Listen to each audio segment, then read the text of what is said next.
আজি PM কিষাণৰ নতুন update আহি গ'ল। সেইটো আপডেট হ'ল আপোনালোকে যদি PM কিষাণৰ পইচা লাভ কৰি আছে, আপোনালোকে PM কিষাণৰ পইচা 19 নম্বৰ কিস্তি লাভ কৰিছে, তেনেহ'লে কিন্তু এই মাহত আপোনালোকৰ একাউণ্টত 20 তাৰিখৰ ভিতৰত অৰুণোদয় আঁচনিৰ 20 নম্বৰ কিস্তি সোমাই যাব। এতিয়া যিসকলে PM কিষাণৰ কাৰণে নতুনকৈ এপ্লিকেশ্যন কৰিলে আৰু এতিয়ালৈকে PM কিষাণৰ পইচা লাভ কৰা নাই, জুন মাহৰ আগত এপ্লিকেশ্যন কৰিছিল, সেইসকলে কিন্তু এই মাহত PM কিষাণৰ পইচা লাভ কৰিব। ইয়াতে কিন্তু PM কিষাণৰ নতুন লিষ্ট আহি গৈছে। যিহেতু আগত বহুতে মানুহে PM কিষাণৰ পইচা লাভ কৰিছিল, এতিয়া কিন্তু তাৰ পৰা বহুতো মানুহৰ নাম বাছনি কৰা হ'ল। বাছনি কিন্তু বহুতো মানুহৰ নাম কৰ্তন কৰা হৈছে। যিবিলাক মানুহে PM কিষাণৰ পইচা পাব নালাগে, সেইসকলৰ নাম কিন্তু কৰ্তন কৰা হ'ল। এতিয়া যিসকল মানুহে PM কিষাণৰ পইচা লাভ কৰিব বা PM কিষাণৰ পইচা পাই থাকিব বা PM কিষাণৰ পইচা পোৱাৰ যোগ্য হয়, ইয়াতে কিন্তু PM কিষাণৰ নতুন লিষ্ট বনালে। এতিয়া যিসকল মানুহৰ সেইটো লিষ্টত নাম থাকিব, সেইসকল মানুহে কিন্তু খালি PM কিষাণৰ পইচাবিলাক লাভ কৰিব। আৰু যদি আপোনালোকৰ লিষ্টত নাম নাথাকে, তেনেহ'লে কিন্তু আপোনালোকে PM কিষাণৰ পইচা লাভ নকৰিব। এতিয়া PM কিষাণৰ লিষ্টটো কেনেকৈ চেক কৰিব যে আপোনালোকৰ লিষ্টত নামটো আহিছে নে অহা নাই, বা আপোনালোকে PM কিষাণৰ পইচা লাভ কৰিব নে নকৰে। যদি আপোনালোকে PM কিষাণৰ কাৰণে নতুনকৈ আবেদন কৰিছে, তেনেহ'লে আপোনালোকে ফাৰ্ষ্ট চেক কৰিব যে আপোনালোকৰ EKYCটো সম্পূৰ্ণ হৈ আছে নে।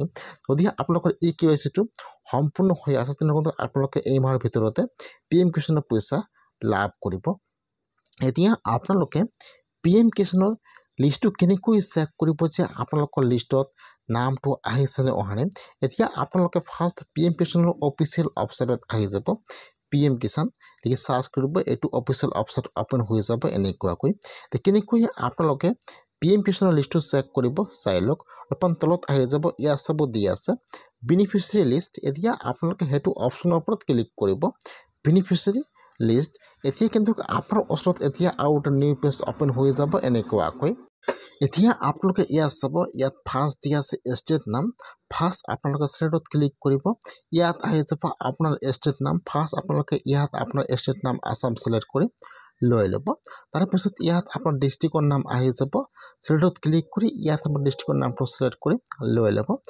তাৰপিছত ইয়াত আহি যাব আপোনাৰ চাব ডিষ্ট্ৰিক্টৰ নাম।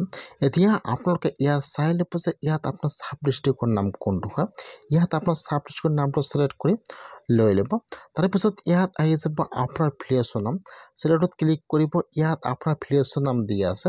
এতিয়া আপোনালোকে ইয়াত চাই লৈ ইয়াত যিটো আপোনাৰ ভিলেজৰ নাম হয়, আপোনালোকে ফাৰ্ষ্ট ইয়াত আপোনাৰ ভিলেজৰ নামটো ছিলেক্ট কৰি লৈ ল'ব।